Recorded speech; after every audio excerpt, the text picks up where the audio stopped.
This man did not speak German, but strangely enough, he asked to be the translator for the German soldiers. When the officer began reading out the camp rules, Sean's translation left the other prisoners completely baffled. However, his son listened intently, because Sean's goal was to make his son believe that this was not a prison, and that it was an interesting game competition. He told his son that if they earned 1,000 points, they'd win a real tank. His son was overjoyed by the news, believing everything his father said, but the reality is that this is a concentration camp. They have to work non-stop every day, until everyone is exhausted, and those who are physically unfit for work will be taken away for processing. But to avoid his son doubting him, Sean still tried to stay upbeat, pulling out a piece of bread he had hidden in his shirt. He told his son it was the reward for winning the game that day. His son was thrilled and completely believed him. The bread, though, was all Sean had to eat for the whole day. At that moment, a female officer suddenly entered, ordering all the prisoners to undergo a physical checkup. However, Sean was pleasantly surprised to find that the doctor performing the checkup was actually an old friend of his. Therefore, Sean not only passed the physical examination, but the doctor also arranged for him to do light work in the cafeteria. Then, loud noises from downstairs caught Sean's attention. He discovered that a group of kids was playing outside. This made Sean really happy, and he quickly sneaked his son out to join them. But then a female police officer suddenly came out and shouted for all the children to return to the cafeteria. Sean realized that they were all children of the officers. Now it's too late for them to leave. However,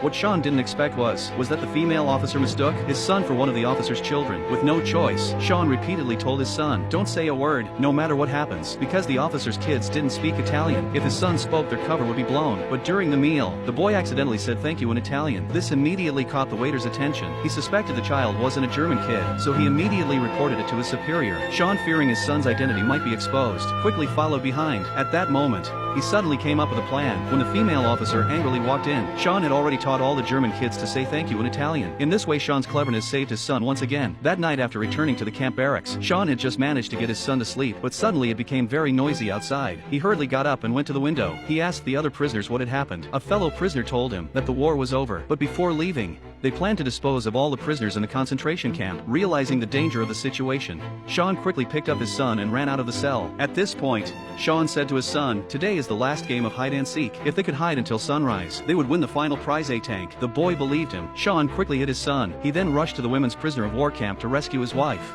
but found that she was no longer there. Just then, a female officer spotted him. Soldiers immediately rushed toward him. He was arrested. They then dragged Sean toward the execution site, but as they passed the iron box where his son was hiding, Sean saw his son's worried and scared eyes. To make his son believe it was just a game, he quickly winked at him, then made exaggerated gestures. He swaggered past the box, but in reality it was the last time father and son would see each other. In the end, Sean stayed in the POW camp forever. Meanwhile, the boy hid until morning. He cautiously crawled out of the box, and there was no one around. As the boy searched for his father, a tank rolled toward him. The boy opened his mouth in surprise. His dad really didn't lie to him. The game of hide and seek had truly won him a tank. The Allied soldiers saw the boy alone, so they picked him up and put him on the tank, planning to send him to the Red Cross.